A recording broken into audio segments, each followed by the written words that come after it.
என்ன பார்க்க போகிறோம்னா டிஎன்பிஎஸ்சி குரூப் 1 போஸ்ட்டுக்கான வேக்கன்சி வந்து அறிவிச்சிருக்காங்க. இந்த வேலைவாய்ப்புக்கான எக்ஸாமினேஷன் வந்து எந்த மாதிரிப்பட்ட இதில் வந்து கேட்பாங்க அப்படின்னு டீட்டெயில் வந்து நம்ம கிளியராக பார்க்கலாம்.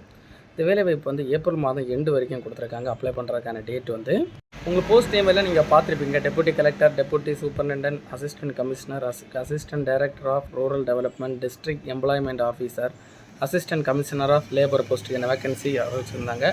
70 காலத்துக்கான வேக்கன்சி அறிவிச்சிருந்தாங்க. நம்ம இப்போ இந்த செலெக்ஷன் ப்ராசஸில் வந்து ப்ரீலிமினரி எக்ஸாமினேஷன் வந்து எந்த மாதிரிப்பட்ட இதில் வந்து கேட்பாங்க, மெயின் எக்ஸாமினேஷன் வந்து எப்படி கேட்பாங்கன்னு நம்ம பார்க்கலாங்க. ப்ரீலிமினரி எக்ஸாமினேஷன் வந்து ஆப்ஜெக்டிவ் டைப்பில் வந்து ஓஎம்ஆர் சீட்டில் தாங்க நடத்தப்படும். அதில் வந்து நீங்கள் பார்த்தீங்கன்னா ஜென்ரல் ஸ்டடீஸில் வந்து டிகிரி ஸ்டாண்டர்ட் சம்மந்தப்பட்ட கொஸ்டின் வந்து 175 கொஸ்டின் கேட்பாங்க. ஆப்டிடியூட் அண்ட் மென்டல் எபிலிட்டியில் வந்து எஸ்எஸ்எல்சி உங்களுடைய 10th ஸ்டாண்டர்டுக்கு உள்ளாடி இருக்கிற சிலபஸில் வந்து 25 கொஸ்டின் கேட்பாங்க. டோட்டலாக வந்து 200 கொஸ்டின், ஒரு கொஸ்டினுக்கு வந்து 1.5 மார்க் வச்சு 300 மார்க் இந்த எக்ஸாமினேஷன் வந்து நடத்தப்படும்னு சொல்லியிருக்காங்க. மொத்தமாக இந்த எக்ஸாமினேஷன் வந்து 3 மணி நேரம் நடத்தப்படுங்க. மினிமம் பார்த்தீங்கன்னா SC, SCA, ST, MBC, DC, BC, BC இவங்களுக்கெல்லாம் 90 மார்க் எடுக்கணும். ஜென்ரல் கேட்டகரியில் இருக்கவங்களுக்கு வந்து 120 மார்க் இந்த எக்ஸாமினேஷன் மார்க் எடுத்தால் நீங்கள் மினிமம் பாஸ் பண்ணலாம் அப்படின்னு சொல்லியிருக்காங்க. ஓஎம்ஆர் சீட்டில் தான் நடத்தப்படும்.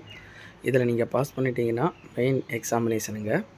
மெயின் எக்ஸாமினேஷன் பார்த்தீங்கன்னா பேப்பர் 1, பேப்பர் 2, பேப்பர் 3, பேப்பர் 4 அப்படி 4 இதாக முடிச்சிருப்பாங்க. பின்னர் இன்டர்வியூ அப்படின்னு 5 இதாக பிரிச்சிருப்பாங்க. ஃபஸ்ட்டு எக்ஸாமினேஷன் 4 இதாக தாங்க நடக்கும். பேப்பர் 1 பார்த்தீங்கன்னா தமிழ் எலிஜிபிலிட்டி டெஸ்ட்டுங்க. பேப்பர் 2 பார்த்தீங்கன்னா ஜென்ரல் ஸ்டடீஸ் 1 போஸ்ட்டுக்கான வேக்கன்சி. பேப்பர் 3 பார்த்தீங்கன்னா ஜென்ரல் ஸ்டடீஸ் 2. பேப்பர் 4 பார்த்தீங்கன்னா ஜென்ரல் ஸ்டடீஸ் 3. ஃபஸ்ட்டு பார்த்தீங்கன்னா பேப்பர் 1 பார்த்தீங்கன்னா Tamil eligibility test SSLC standard வச்சு 100 மார்க் இந்த எக்ஸாமினேஷன் நடத்தப்படும். 3 மணி நேரம் நடத்தப்படும்னு சொல்லியிருக்காங்க.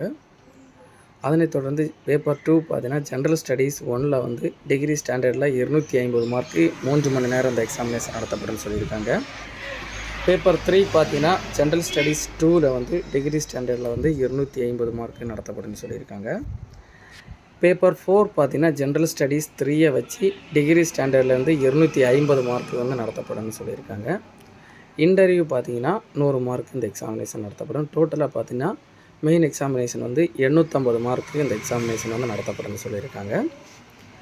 மினிமம் மார்க் எவ்வளோ இது வேணும் எல்லாமே வந்து நம்ம கொடுத்துருக்கோம். நீங்கள் டிஸ்கிரிப்ஷன் மெத்தடில் தான், டிஸ்கிரிப்டிவ் டெஸ்ட்டில் தான் இந்த மெத்தட் வந்து நடக்கும். மெயின் எக்ஸாமினேஷன் வந்து நீங்கள் செக் பண்ணி பார்த்துக்கோங்க. நம்ம இப்போ இந்த பார்த்த டீட்டெயில் மூலம் தாங்க இந்த எக்ஸாமினேஷன் வந்து நடத்தப்படும். எக்ஸாமினேஷனுக்கு வந்து எந்தெந்த சிலபஸ் ப்ரிப்பேர் பண்ணணும் உங்களுக்கே தெரியும். நீங்கள் எந்தெந்த டிபார்ட்மெண்ட்டை சூஸ் பண்ணியிருக்கீங்களோ அந்தந்த டிபார்ட்மெண்ட் சம்மந்தப்பட்ட டிகிரி ஸ்டாண்டர்ட் சம்மந்தப்பட்டது, எஸ்எஸ்எல்சி சம்மந்தப்பட்ட டிகிரி நீங்கள் முடிச்சுக்கணும். தமிழ் பேப்பர் வந்து கண்டிப்பாக வந்து 10th உள்ளாடி தான் கேட்பாங்க. 10th உள்ளாடி இருக்கிற தமிழ் பாட புத்தகத்தை நீங்கள் கிளியராக படித்தாலும் இந்த எக்ஸாமினேஷன் வந்து தமிழ் எக்ஸாமினேஷன் ஈஸியாக பாஸ் பண்ணிடலாங்க. நம்ம சேனலை ஃபாலோ பண்ணுவாங்க, உடனே ஃபாலோ பண்ணி வச்சுக்கோங்க.